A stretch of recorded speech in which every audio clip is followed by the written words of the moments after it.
রাত গভীর হয়, চারপাশ নীরবতা। হঠাৎ শোনা যায় কুকুরের ঘেউ ঘেউ শব্দ। কি আছে এ শব্দের অন্তরালে? কি দেখে এরা যা আমরা দেখতে পাই না? সম্মানিত ভিউয়ার্স, আজকের ভিডিওতে এই বিষয়ের উপর বিস্তারিত আলোচনা করব। আপনাদের প্রতি আন্তরিক অনুরোধ, ভিডিওটি মনোযোগ সহকারে শুরু থেকে শেষ পর্যন্ত দেখবেন। ইনশাআল্লাহ আজকের আলোচনায় এমন অনেক গুরুত্বপূর্ণ তথ্য জানবেন যা আমাদের দৈনন্দিন জীবন, বিশ্বাস ও আমলের সঙ্গে গভীরভাবে সম্পর্কিত। ভিডিওটি একবার মনোযোগ দিয়ে দেখলে আপনি অনেক কিছু শিখতে পারবেন যা হয়তো আগে জানতেন না। রাতের বেলা কুকুর ঘেউ ঘেউ করে, এ বিষয়ে হাদিসে এসেছে। জাবের ইবনে আব্দুল্লাহ রাদিয়াল্লাহু তাআলা আনহু থেকে বর্ণিত, রাসূলুল্লাহ সাল্লাল্লাহু আলাইহি ওয়াসাল্লাম বলেছেন, রাতের বেলা তোমরা যখন কুকুরের ঘেউ ঘেউ শব্দ এবং গাধার ডাক শুনতে পাও, তখন আল্লাহর কাছে আশ্রয় প্রার্থনা করো, কারণ এরা এমন কিছু দেখতে পায় যা তোমরা দেখতে পাও না।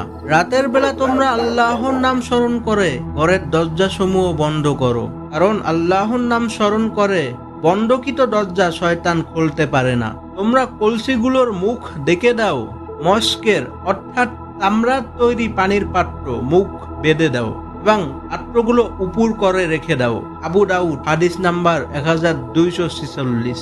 উপরের হাদিসে রাসূলুল্লাহ সাল্লাল্লাহু আলাইহি ওয়াসাল্লাম আমাদেরকে সতর্ক করেছেন, রাতের অন্ধকারে শয়তান বেশি সক্রিয় থাকে। তাই কুকুর হঠাৎ করেই গেউ গেউ করে, কারণ সে হয়তো এমন কিছু দেখে যা আমরা দেখি না।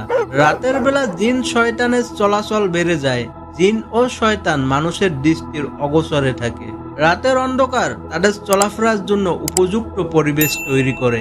আরেকটি হাদিসে রাসূলুল্লাহ সাল্লাল্লাহু আলাইহি ওয়াসাল্লাম বলেছেন, যখন রাত শুরু হয় তখন তোমরা তোমাদের শিশুদের আটকে রাখো, কারণ শয়তান তখন ছড়িয়ে পড়ে। রাতে এক সময় আসে যখন শয়তানরা ছড়িয়ে পড়ে, তাই সন্ধ্যার সময় তোমরা দরজাগুলো বন্ধ করে দাও এবং দরজা বন্ধ করার সময় বিসমিল্লাহ বলো, কারণ শয়তান বন্ধ দরজা খুলতে পারে না। রাতের বেলা শয়তানেরা মানুষের বাড়ি ঘরে ঢোকার চেষ্টা করে। তারা বিশেষত খোলা দরওয়াজা, উন্মুক্ত পাত্র এবং আল্লাহর নাম ছাড়া রাখা জিনিস ব্যবহার করে মানুষের ক্ষতি করতে পারে। রাতের বেলা ঘরের দরজা বন্ধ করার আগে বিসমিল্লাহ বলা, পানির পাত্র ও খাবার ডেকে রাখা এবং কুকুর বা গাধার ডাক শুনে আল্লাহর কাছে আশ্রয় চাইতে হবে। কুকুর বা গাধার ডাক শুনে আউযু বিল্লাহি মিনাশ শাইতানির রাজিম পড়তে হবে। মনে ভয় লাগলে আল্লাহুম্মা ইন্নী আউযু বিকা মিনাল খুবুসি ওয়াল। যদিও এটি মূলত টয়লেটে প্রবেশের দোয়া, তবে অশরীরী ক্ষতি থেকে রক্ষা পেতে এই দোয়া পড়াও উপকারী। মানুষ দৃষ্টির সীমাবদ্ধতার কারণে অদৃশ্য সত্তা যেমন জিন বা শয়তান দেখতে পারে না, কিন্তু কুকুর ও গাধা প্রাকৃতিকভাবেই এমন কিছু অনুভব করতে পারে যা আমরা বুঝতে পারি না।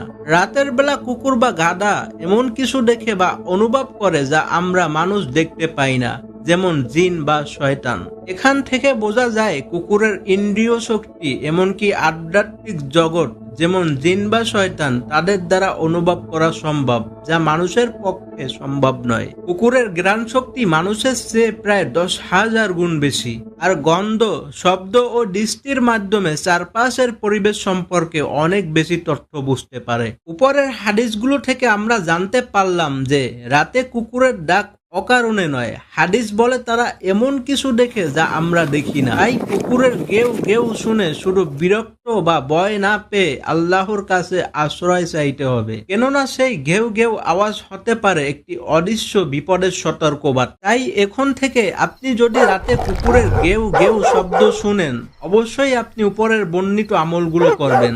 আমলগুলো ডেসক্রিপশন বক্সে সাজানো রয়েছে, আপনারা ডেসক্রিপশন বক্স চেক করে দেখে নেবেন এবং একটা স্ক্রিনশট নিয়ে রাখবেন এবং চ্যানেলটি সাবস্ক্রাইব করে দিন এবং বেল আইকনটি অন করে রাখুন, যাতে নতুন এরকম আরো ভিডিও সহজেই পেতে পারেন। সম্মানিত ভিউয়ার্স, ভিডিওটি সম্পূর্ণভাবে দেখার জন্য আপনাদেরকে ধন্যবাদ। আজকের ভিডিও থেকে আমরা জানতে পারলাম রাতে কুকুর কেন ঘেউ ঘেউ শব্দ করে ডাকে, আবার ঘেউ ঘেউ শব্দ করে ডাকলে আমাদের কি করতে হবে। আল্লাহ সুবহানাহু ওয়া তাআলা আমাদের সবাইকে সকল বিপদের হাত থেকে হেফাজত করুক।